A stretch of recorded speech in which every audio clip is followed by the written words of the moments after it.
que sepamos más de tu palabra, más de ti, en el nombre de Cristo. Amén.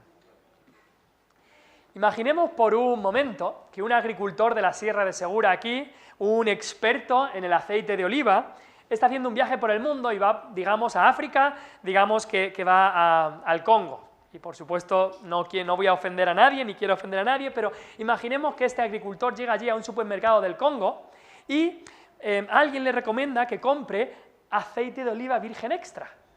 Y le dicen, es muy, muy bueno. Y lo ve ahí en su garrafa, el color parece más o menos, así que lo compra, lo lleva a casa y cuando lo prueba le da un asco tremendo. Eso no es aceite de oliva virgen extra, eso le sabe a porquería, le sabe a cualquier otra cosa menos aceite. Dice, ¿pero esto qué es? Y como sabe también algo de poder hacer las pruebas químicas, pues es capaz de coger ese aceite o ese supuesto aceite y hacerle las pruebas y saber lo que lleva, y descubre que eso no lleva ni un gramo ni un mililitro de aceite de oliva, mucho menos virgen extra. Es un triturado de una fruta tropical mezclado con colorantes, con conservantes, incluso hay tierra en ese supuesto aceite, hay cualquier tipo de cosa, pero ni mucho menos no es aceite, ni mucho menos es aceite virgen extra. Y este agricultor se indigna y va a la gente y le dice, no lo podéis llamar así. Y la gente dice, bueno, pero aquí estamos acostumbrados siempre a decirle a esto aceite de oliva virgen extra, si a este árbol que produce esa fruta tropical le llamamos olivo, esto lo llamamos aceite de oliva virgen extra. Se han acostumbrado y siguen con eso. Ahora, la pregunta que este hombre hará es, bueno, es que lo que tenemos que ir es a ver qué es de verdad el aceite de oliva, qué es de verdad el aceite de oliva virgen extra. Tenemos que ir a cuál es su origen, cuáles son sus propiedades, cuáles son sus características, porque no es lo que yo quiero que sea. Es que hay una cosa que se llama aceite de oliva virgen extra. Entonces, cogiendo esta ilustración, ahora quiero haceros una pregunta. ¿Qué es el cristianismo? ¿Qué es el cristianismo? Y esa es una pregunta indispensable que nos hagamos. Porque salimos al mundo y cada uno tiene su opinión. Cada uno dice, bueno, esto es lo que yo estaba acostumbrado toda la vida, esto es lo que es cristianismo para mí. Y otro dice, no, esto es lo que es cristianismo para mí. Y alguno dice, bueno, todas las opiniones son válidas, ¿no? Como diría aquel que tiene aceite de oliva en el Congo, dice, esto es aceite de oliva para nosotros, pero nosotros decimos, no, esto no es. Entonces, la pregunta que nos tenemos que hacer y que vamos a estar haciéndonos cada vez que estemos en estos estudios del libro de Hechos es, ¿qué es el verdadero cristianismo? Vamos a titular esta serie, la vamos a titular Verdadero Cristianismo o Cristianismo Verdadero. ¿Qué es de verdad el cristianismo? ¿Qué es una iglesia cristiana? ¿Qué características debe tener? Algunos en la historia han visto el cristianismo como una filosofía más. Pues estaba Platón, estaba Aristóteles y luego estaba el cristianismo, otra filosofía más. Otros han visto el cristianismo como una política, una manera, un instrumento de poder. Algunos emperadores hicieron eso. Incluso algunos políticos han intentado hacer eso en la historia, para conquistar reinos, las cruzadas y demás, para hacer guerras. Otros han estructurado grandes organizaciones piramidales, que en realidad son empresas, no son otra cosa que empresas, pero muy astutamente lo han llamado iglesias, se hacen llamar como cristianos. Y el gran objetivo de todo, como en cualquier empresa, es sacar dinero. Y el método para esto es extenderse cada vez más y más. No sé si algunos visteis el vídeo que mandé el otro día de un testimonio de un ex pastor de una iglesia neocarismática que se llama Pare de Sufrir. Y esta iglesia no es nada más que una empresa que intenta extenderse para traer más dinero con la supuesta teología de la prosperidad. Otros lugares llamados también Hillsong funcionan de una manera bastante parecida. Hay algunos lugares que creen que el cristianismo es pues ser bueno, ser buena persona. Y eso es el cristianismo para ellos, lo reducen todo a una ética moral y ya está, el amor al prójimo. Y creen que el cristianismo es solamente eso. Centran sus esfuerzos en obras de caridad, en la obra social. Dicen, la iglesia está para eso, ¿no? Para ayudar a la gente en sus necesidades físicas, para hacer de este mundo un lugar mejor. Y para ellos el cristianismo es simplemente que una iglesia cristiana lo que tiene que hacer es hacer de este mundo un lugar mejor, ayudando solamente a la gente en sus necesidades físicas. Otros, como una vez me acuerdo que experimenté, En el nombre del cristianismo, pues se reúnen el domingo, se levanta alguien, incluso algunas iglesias, supuestas iglesias, alguien lee un artículo del periódico y empiezan pues a comentar lo que dice el periódico de esa semana. Y eso es para ellos una iglesia cristiana, un club de lectura o un club social donde vamos los domingos, pasamos un buen rato y ya está. O si vas al diccionario, el diccionario dice que el cristianismo es una religión monoteísta que tuvo su origen en las enseñanzas de Jesús que están recogidas en los evangelios. Curiosamente dice, o sea, el cristianismo para ellos es solamente los 4 evangelios. Ya está, ya está. Es que el cristianismo no tiene nada que ver con el Antiguo Testamento. Es que no es de donde salió toda la base para el Nuevo Testamento y todo el resto del Nuevo Testamento, las cartas de Pablo, las cartas de Juan, Pedro, ¿no tienen nada que ver con el cristianismo? Claro que sí que tiene que ver. Incluso me acuerdo de un hombre que hace un tiempo asistió por un tiempo a la iglesia de la que yo vengo en Alicante, donde me crié, y este hombre venía de haber estado envuelto en los testigos de Jehová, en esa secta, y un día me dijo, ¿y esto esto vuestro de iglesia evangélica, esto de dónde viene? Dice, esto supongo que viene de Estados Unidos, ¿no? Viene de Estados Unidos, que alguien lo trajo y esto de iglesia evangélica viene de Estados Unidos. El cristianismo viene de Estados Unidos, decía este hombre. ¿Y hace cuánto tiempo? Muy equivocado. Pero cada uno tiene, o parece tener, su propia versión de cristianismo. Es más, la secta de los Testigos de Jehová, recientemente, no sé cuántas décadas fue, pero cambiaron su nombre a llamarse los Testigos Cristianos de Jehová. ¿Pero son cristianos? ¿Es eso verdadero cristianismo? Eso es lo que tenemos que preguntarnos. La respuesta es que no, por supuesto.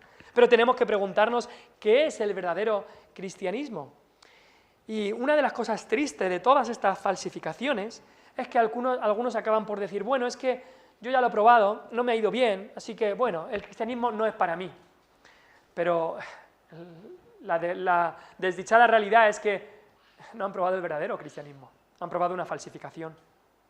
Es como si alguien, siguiendo la ilustración del principio, alguien fuera a ese país, probara el aceite y diría, a mí no me gusta el aceite de oliva. Nosotros diríamos, es que eso no es aceite de oliva. Y muchos han probado falsificaciones del cristianismo y ha hecho mucho daño, por supuesto, también al nombre de Cristo. Y por eso la pregunta que nos tenemos que hacer una y otra vez es, ¿qué es el cristianismo verdadero? ¿Qué es una verdadera iglesia cristiana? Y por eso tenemos que ir al origen del cristianismo verdadero. Y en estos 3 versículos que hemos leído en el libro de Hechos, se nos habla bastante de eso, del origen del cristianismo verdadero. Ahora, antes de nada, me gusta mucho el título que hay ahí arriba de la iglesia. Iglesia Cristiana Evangélica. En primer lugar, esta iglesia es cristiana. Cristiana. Somos cristianos. Creemos en Cristo. Vivimos el verdadero cristianismo. En primer lugar. Y por eso tenemos que ver qué es y qué no es verdadero cristianismo. Y el libro de los Hechos es, si no el libro que más, de los libros que más nos puede ayudar a saber qué es el verdadero cristianismo. Porque este libro que tenemos delante, que vamos a estar estudiando en los próximos meses y quién sabe si años, en este libro se nos narra cómo comenzó y cómo continuó el cristianismo propiamente dicho. El verdadero cristianismo, el cristianismo auténtico. Nos muestra qué es este cristianismo. Es más, en este libro es donde encontramos, se nos dice, cuándo se acuñó esta palabra. Acuñar significa cuando se dice una palabra por primera vez, y la palabra cristiano se nos dice en el libro de Hechos que apareció por primera vez en Antioquía. A los seguidores de Jesús de Antioquía se les llamó cristianos, y de ahí la palabra comenzó a extenderse a otros lugares. Pero este libro que tenemos aquí delante, el libro de Hechos, si lo piensas, es un libro único en su especie. Único. Piensa en cuántos evangelios hay. ¿Cuántos evangelios hay en el Nuevo Testamento? 4. O sea, de la vida de Jesús, vida, muerte y resurrección de Jesús, tenemos 4 diferentes y complementarias versiones o historias. Son 4 evangelios que se complementan el uno al otro y nos hablan de la vida de Jesús. ¿Cuántas cartas particulares a iglesias hay? Las estaba contando, son 10. empezando en Romanos y sigues hasta más que nada el libro de los Hechos, 10 cartas a iglesias particulares. Luego hay 4 cartas pastorales o individuales, 2 a Timoteo, 1 a Tito y otra a Filemón. 4 cartas que Pablo le escribe a diferentes individuos. Luego tenemos 7 cartas generales. Las cartas de Pedro, las cartas de Juan y la carta de Judas son generales. Y también Santiago, a todos los creyentes en general, no tienen una iglesia específica. Y después tenemos un libro de profecía y visiones, el Apocalipsis. Pero solo hay un libro de historia del cristianismo. Solo uno. Solo un libro de historia del cristianismo. Y ese es el libro de Hechos. Así que es un libro único. No puedes ir a Hechos 2 o no puedes ir a Hechos escrito por Marcos. Hechos de los Apóstoles escrito por Pablo. No. Solo hay Hechos de los Apóstoles, que como veremos lo escribió Lucas. Pero también es un libro único por otra razón. Imagina que no tuviéramos este libro. Imagina que tú acabas el libro de Juan, si vas una página para atrás, llegas al libro de Juan, capítulo 21, capítulo 20, la resurrección.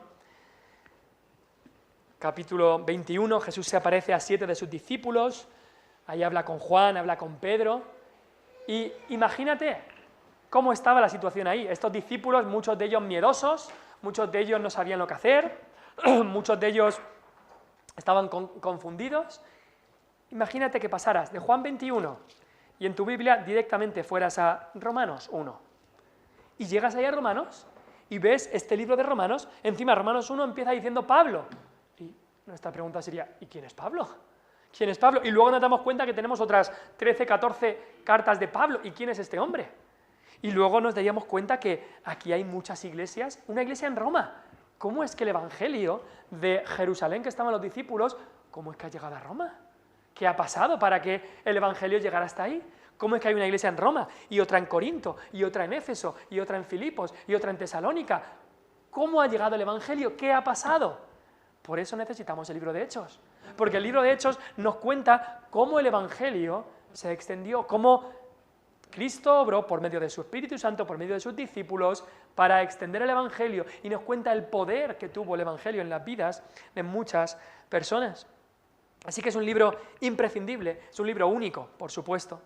Queremos ver 4 cosas simples en esta tarde sobre estos 3 versículos, sobre este libro que nos habla del origen del cristianismo. En primer lugar, veremos el escritor y el receptor de este libro. Pues los domingos estamos haciendo una serie sobre el Evangelio de Lucas. Así que Lucas es el autor del Evangelio de Lucas, pero también el autor de Hechos. Y en el versículo 1 dice, en el primer tratado, oh Teófilo, hablé. Vemos que hay alguien escribiendo y esa persona dice, hablé. Y entonces es Lucas el que está hablando. Ahora, el texto no menciona el nombre de Lucas, pero vemos en el texto que el autor sabía griego, conocía las costumbres de las zonas griegas, se encontraba influido por la traducción griega del Antiguo Testamento. La traducción griega del Antiguo Testamento, que es la Septuaginta. Incluso hay algunos pasajes de Hechos, que ya nos encontraremos con estos pasajes, que de repente, aunque Lucas estaba hablando de Pablo y Bernabé y Saulo hicieron esto, de repente dice, y nosotros fuimos, y dice, ¿cómo que nosotros? Eso nos hace ver que Lucas estaba en el grupo de Pablo. Y en ciertas ocasiones se unía a Pablo y iba a algunos viajes con Pablo, por eso dice nosotros, porque Lucas estaba con él. Así que sabemos que es un compañero de Pablo. Y eso lo confirma Pablo en la carta de Colosenses 4:14, cuando dice, os saluda Lucas, el médico amado. Y en esa carta es muy interesante cómo Pablo nombra a algunos judíos y después nombra a algunos gentiles, y Lucas, gentiles que no eran judíos, y Lucas está en el grupo de los que no eran judíos, en el grupo de los gentiles. Así que sabemos que era un hombre instruido, era un hombre médico, era un hombre griego, y era un hombre que acompañaba a Pablo.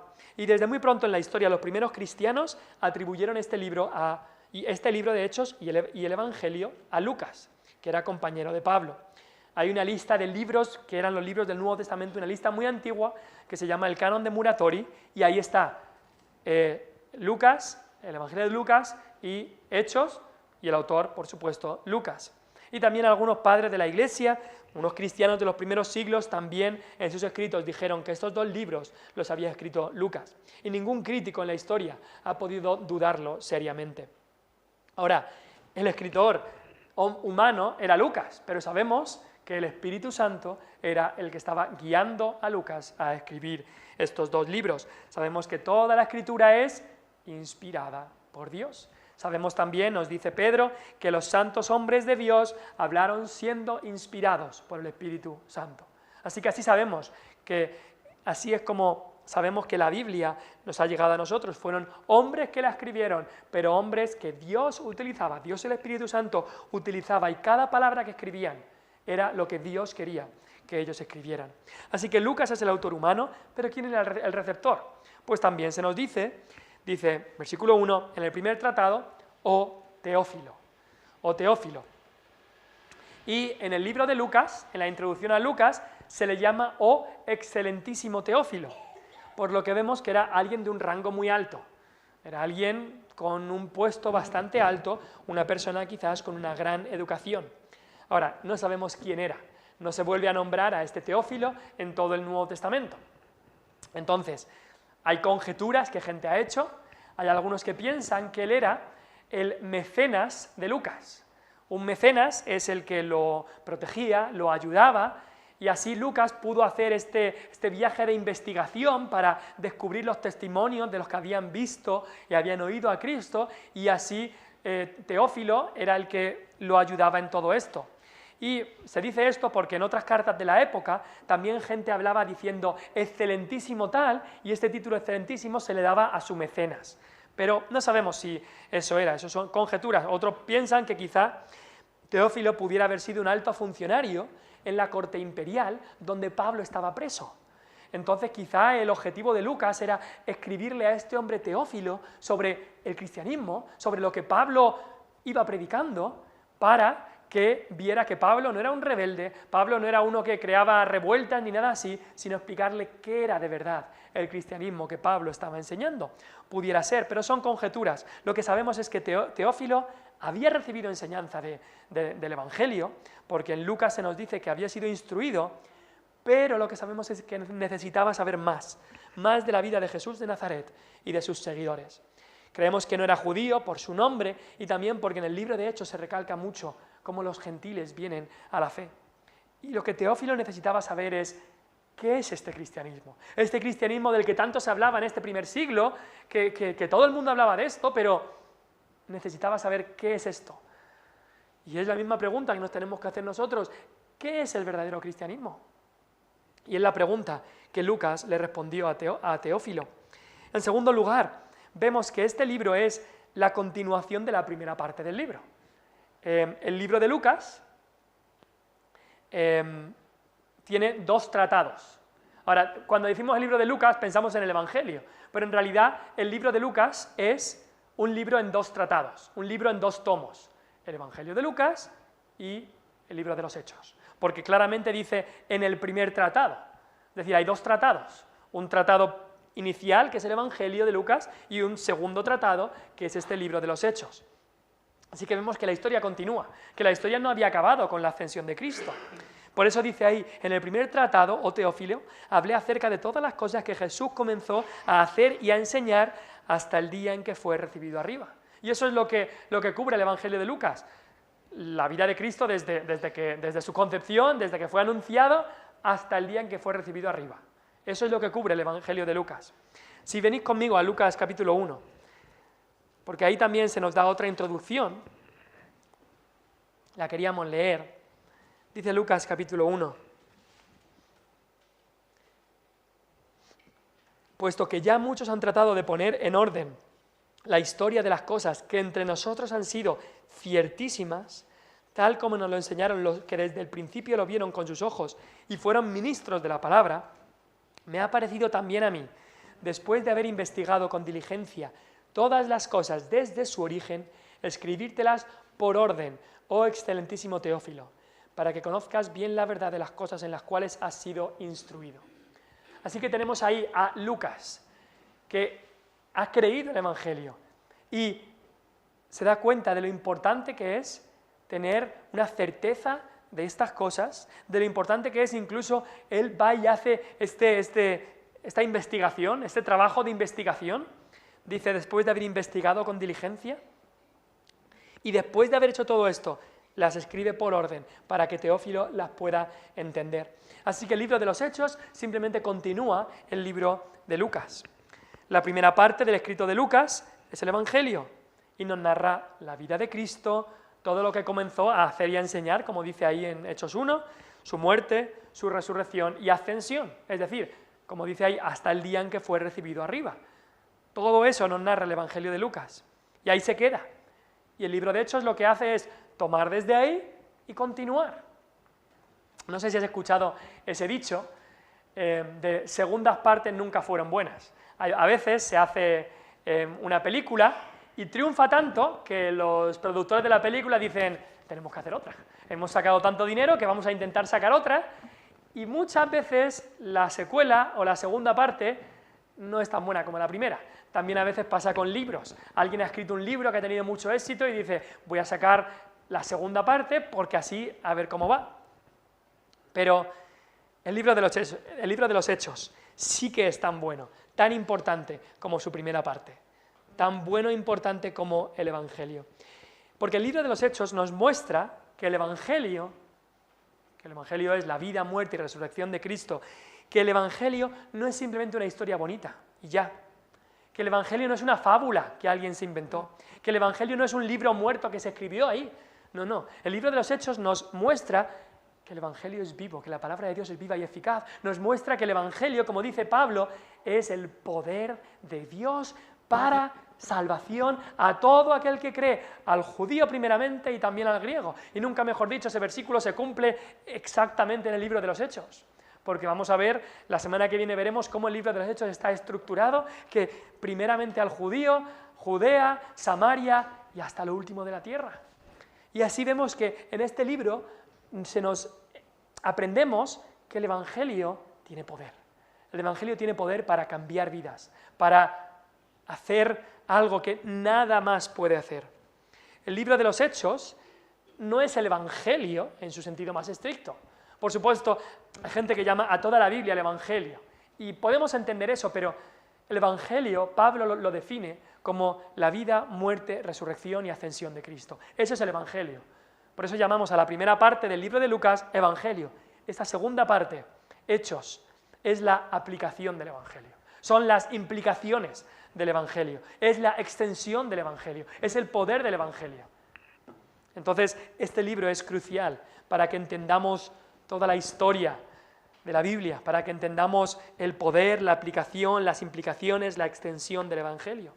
Hemos visto quién fue el escritor y receptor de este libro, hemos visto que este libro es la continuación de la primera parte. En tercer lugar, queremos ver quiénes fueron los primeros mensajeros del cristianismo. Y ahí se nos dice, en el versículo 2, que Jesús, hasta el día en que fue recibido arriba, después de haber dado mandamientos por el Espíritu Santo a los apóstoles que había escogido. El libro primero de Lucas, el Evangelio, acaba con Jesús dando instrucciones específicas a los apóstoles.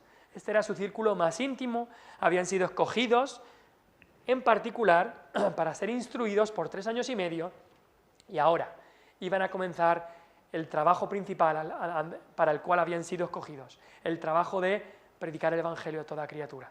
Y este libro tiene un título, que lo tenemos ahí arriba, un título que se le ha dado por muchos siglos, es Hechos de los Apóstoles. Hechos de los Apóstoles. Algunos lo han llamado Hechos del Espíritu Santo por medio de los apóstoles.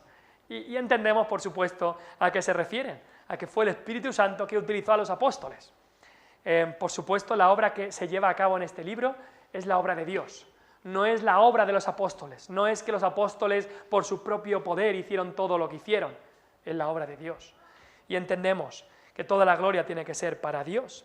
Pero estos hombres fueron el medio, fueron el canal, fueron los mensajeros por los cuales Dios hizo esta obra.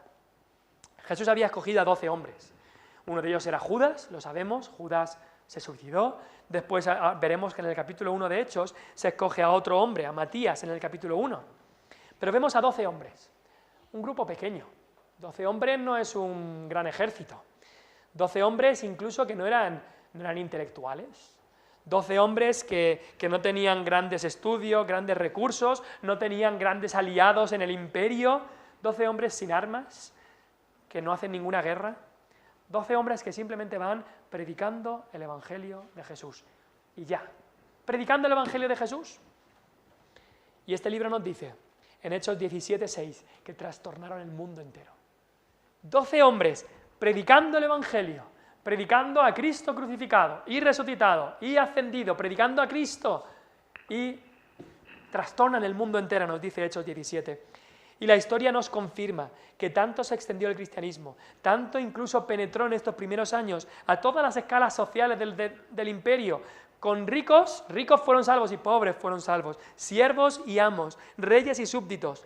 Tanto el Evangelio en solo 200 años se extendió que solo un poco más de 200 años después Constantino declaró a todo el imperio romano como cristiano. Algo así nunca se ha visto en la historia. Que en tan poco tiempo, 12 hombres, como hemos visto, 12 hombres corrientes, hicieran un cambio tan grande en un imperio entero. Es algo inaudito. Pero es lo que hace el poder del Espíritu Santo, porque dice en Hechos 1:8, recibiréis poder cuando haya venido sobre vosotros el Espíritu Santo. Y estos fueron los primeros mensajeros del cristianismo. Y vamos a ver cómo Dios obró a través de ellos. Pero llegando a lo más importante, ¿cuál es el tema del cristianismo? Y el tema del cristianismo, simplemente y llanamente, es Cristo, es Jesús. Él es el tema. El tema del cristianismo no es ser buena persona. El tema del cristianismo no es un sitio para reunirse los domingos y tener un buen tiempo. El tema del cristianismo es Cristo y solamente Cristo. La base de todo es la historia de Cristo. La base es Cristo. Por eso dice, versículo 3, a quienes también, hablando de Cristo, hablando de estos discípulos, a quienes también Cristo, después de haber padecido, se presentó vivo con muchas pruebas indubitables, apareciéndoseles durante 40 días y hablándoles acerca del reino de Dios. Lo dice claro. El tema de este cristianismo, el tema de lo que va a pasar en Hechos, es Cristo. Él era el único tema. Los discípulos no iban hablando de otra cosa, sino de Cristo. No iban hablando de una nueva religión, no, hablaban de Cristo. No hablaban de otro hombre, no hablaban de ellos mismos. Pablo decía en Corinto, no nos predicamos a nosotros mismos, sino que predicamos a Cristo crucificado. ¿Y qué se hablaba en cuanto a Cristo? Pues su enseñanza. Dice ahí que Cristo enseñó. Versículo 2 hemos leído, después de haber dado mandamientos por el Espíritu Santo, le dio mandamientos a los discípulos, y también se nos dice en el versículo 3 al final que les hablaba el reino de Dios, acerca del reino de Dios. Entonces, toda la vida de Jesús, o la gran mayoría de la vida de Jesús, fue predicación tras predicación. Lees los evangelios y te vas a encontrar con una gran mayoría un gran porcentaje de los pasajes son predicaciones. Y ahora llegamos a Hechos, ¿y qué se nos da? Predicación tras predicación tras predicación. Porque los discípulos que hicieron, continuar el mensaje, continuar la enseñanza de Cristo. Es el mismo método, es por la predicación, por la locura de la predicación, que a Dios le ha agradado salvar a los pecadores. Entonces, ¿qué es lo que se habla en cuanto a Cristo? Pues sus enseñanzas, por supuesto, lo que Cristo había enseñado, pero también sus padecimientos, sus sufrimientos. Dice el versículo 3, a quienes también después de haber padecido. Lucas tenía que remarcar esto, que Cristo había padecido. Porque el mensaje del Evangelio que iba a ser predicado tenía que incluir la muerte de Cristo. Sin derramamiento de sangre no hay remisión de pecados, no hay perdón de pecados. Así que tenía que incluir que la muerte de Cristo es lo que nos salva. Y, por supuesto, también se les habla de su resurrección. Dice, después de haber padecido, se presentó vivo con muchas pruebas indubitables. Estaba claro. Igual que en Lucas capítulo 1 dice, las cosas que entre nosotros han sido ciertísimas, aquí pone una palabra bien clara, que es la palabra indubitable. ¿Qué significa esa palabra? Indubi, que no hay duda, no lo puedes dudar. Indubitable, que no puedes dudar. Dice, Ahí se presentó vivo con muchas pruebas indubitables. Era tan claro cómo Él se presentó vivo después de haber resucitado que no podían dudar. Incluso vemos que en Mateo 28 algunos discípulos dudaban, pero Cristo les quitó todas las razones para dudar. Estaba claro que Él había resucitado. En carne y hueso, Él estaba otra vez vivo. Y la resurrección de Cristo, vamos a ver cómo es, junto con su muerte, junto con sus enseñanzas, es el gran mensaje del libro de Hechos. Creo que no hay ningún sermón, quizá uno o dos, pero la gran mayoría de sermones del libro de Hechos nombran la resurrección de Cristo. Es imprescindible para estos apóstoles que habían sido discípulos de esa, que habían sido testigos de esa resurrección, era imprescindible nombrar y que se dieran cuenta de la resurrección de Cristo. Es más, algunos han acusado a los discípulos, e incluso en ese tiempo se les acusó de que ellos se habían inventado la resurrección de Cristo, de que habían robado el cuerpo y se habían inventado que Cristo había resucitado. Y esa mentira ha continuado por los siglos y hay algunos que creen eso, algunos de otras religiones incluso lo creen. Pero piensa conmigo un segundo. En la historia es verdad que muchos han dado su vida por una mentira. Hay gente que se ha creído una mentira y ha dado su vida hasta morir por una mentira. Pero nadie daría su vida, nadie sería torturado alegremente por algo que sabe que es mentira. Estos discípulos sabían perfectamente si Cristo había resucitado o no, y dieron su vida por esa verdad. Alguien puede ser que dé su vida por una mentira que se ha creído, pero nadie daría su vida por algo que saben que es mentira. No tendría sentido. El apóstol Pedro siendo crucificado, el apóstol Juan siendo torturado, el apóstol Jacobo siendo ejecutado por algo que saben que es mentira, que se han inventado. Nadie haría eso. Pero estas pruebas eran indubitables y estos hombres estaban completamente seguros de que Cristo estaba vivo. Y así, la gran mayoría de estos hombres, todos fueron martirizados, murieron por esto que predicaban, por este mismo mensaje. Y es que el cristianismo se basa en hechos reales, y eso es muy importante que nos demos cuenta. Eso debe quedar muy claro. No es, yo pienso esto de Cristo. No, es lo que Cristo realmente hizo. No es lo que tú pienses que Cristo hizo, es lo que está escrito que Cristo hizo. Eso es lo que importa. Son hechos reales de la historia de Cristo que se encuentran en las fuentes originales. ¿Y por qué digo esto? Porque algunos vienen en estos días, en este tiempo en el que vivimos, y nos dicen, mira, es que yo soy cristiano. Yo puedo ser cristiano, pero aún así yo no creo en los milagros. Es que yo tengo una mente científica. No puedo creer en la resurrección de Cristo, eso es que no puede ser, la gente no resucita. Y tampoco creo en que Cristo nació de una virgen, eso no puede pasar. Tampoco puedo creer que Cristo era Dios y era hombre a la vez, no me lo creo. Pero yo sí que creo en Él, yo soy cristiano. Pero esas cosas, pues mira, las dejo a un lado, son como mitos que se han añadido. No se puede hacer eso. No se puede hacer eso porque la base del cristianismo es la vida sobrenatural de Cristo. Cristo Dios, Cristo hombre, a la vez, 100% hombre, 100% Dios. La base del cristianismo es su muerte y su resurrección corporal. La base del cristianismo es que Él es Dios y hombre a la vez. Y en especial veremos en el libro de Hechos que su resurrección se nombra una y otra vez. Estos hombres estaban dispuestos a dar su vida por esta verdad. ¿Qué es el cristianismo? Pues es lo que vamos a estar viendo en estos estudios. Y más que nada veremos que el tema del cristianismo es Cristo. Y es indagar una y otra vez y predicar el Evangelio, la vida, muerte y resurrección de Cristo, que Él es el único que puede salvar, que Él es el único que limpia de verdad de nuestros pecados. Otros se han hecho otras versiones falsas del cristianismo. Volviendo a la ilustración del principio, tienen otros aceites que han hecho, aceites falsos, pero eso no es el verdadero, eso no es lo verdadero, eso no es lo original, eso no es el auténtico. Y claro, han saboreado del falso y no lo quieren. Por supuesto que no lo quieren. Pero cuando saboreas de verdad a Cristo y le recibes como el Señor y Salvador de tus pecados, entonces no me digas que has probado eso y no es para ti. No.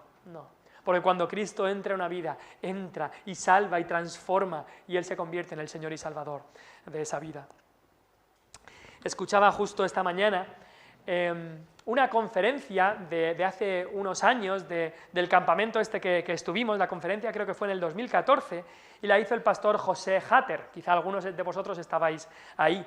Y al final de la conferencia, estaba escuchando solo una porción, y nombra esta ilustración, y decía este pastor que en su iglesia, una vez, alguien, creo que en la fachada de detrás o algo así, alguien con un graffiti puso en grande: Dios ha muerto.